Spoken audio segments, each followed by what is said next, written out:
السلام عليكم ورحمة الله وبركاته. ازيكم؟ عاملين ايه؟ يا رب تكونوا في احسن صحة وفي احسن حال. النهاردة هنعمل غدوة سهلة وسريعة من اكلات الصيف الجميلة اللي متوقفيش كتير في المطبخ، ولا تفرهدي بقى، ولا تكوني بقى واقفة وانت حرانة وزهقانة. فدي اكلة مش هتاخد معاكي وقت ابدا. هتعمليها بطريقة سهلة وسريعة وجميلة في نفس الوقت. في البداية طبعا سلقت اللحمة 3/4 سوا خلاص، وجبت الصينية بتاعتي طلعتها من الشوربة بتاعتها وسبتها تتشمع خالص. جبت بقى صينية حطيت فيها حبة من السمنة البلدي يستحسن مع حبة من الزيت. خلاص لو عندك حتة ليا ممكن تعملي كده برضو مع زيت، وتقومي نازلة بقطع اللحمة اللي احنا خليناها تتشمع بالشكل اللي انتوا شايفينه ده.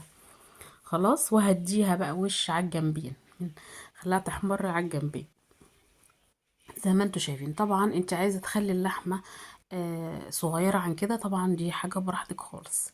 هنبتدي ان احنا نشوحها بالشكل ده. طبعا في ناس بقى بتشوحها من غير ما تسلقها، فطبعا ما انت ما تضمنيش، يمكن تجيبي حته لحمه تكون كبيره تاخد معاكي وقت وتزهقك ومش هتستوي اصلا. فيستحسن ان احنا نسلقها ونعملها بالطريقة اللي انا وريتها لكم دي بالشكل ده كده. طبعا احنا اديناها الوش على الجنبين واحمرت وخدت لون جميل. هنبتدي نحط ورق اللورة مع حبة من الفلفل الاسود.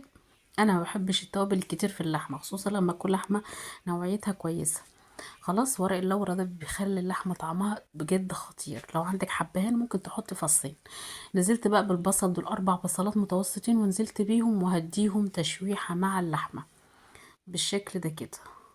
انا عايزه اقول لكم ان انا كمان حطيت قرن فلفل قطعته بعد ما يعني بعد كده، بس هو ما جاش معاكم في التصوير. خلاص وابتديت ان انا اقلب. طبعا اداها خلاها كده حراقه، طعمها حلو قوي قوي. وهبتدي ان انا اقلب. انا حسيت ان حته اللحمه الكبيره دي بقيت ان انا اقسمها نصين. انا عايزاكم تجربوا الطاجن ده بجد هيعجبكم جدا.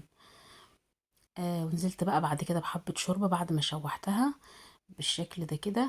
وبعدين هجيب الطاجن بتاعي. ما عندكيش طواجن فخار ممكن بقى تحطيها في البايركس، مفيش اي مشكله. اهو نزلت ب3 مغارف كده من الشوربه ونزلت باللحمه بالشكل ده كده. ممكن تخلي اللحمه من تحت والبصل من فوق، او العكس تخلي اللحمه من فوق والبصل من تحت زي ما يعجبك. الوصفه سهله وممكن تعملي فيها اللي انت عايزاه. يا رب الفيديو بقى يكون عجبكم. ما تنسوش تشتركوا في القناة وتعملوا لي لايك وتسيبوا لي تعليقاتكم الجميلة اللي دايما مفرحة. نزلت بالبصل كده من فوق وهدخلها الفرن، هتقعد بقى ساعة نص ساعة على حسب ما تتشكشك في الفرن، وهتطلع بالشكل ده. يا رب الفيديو يكون عجبكم، والسلام عليكم ورحمة الله وبركاته.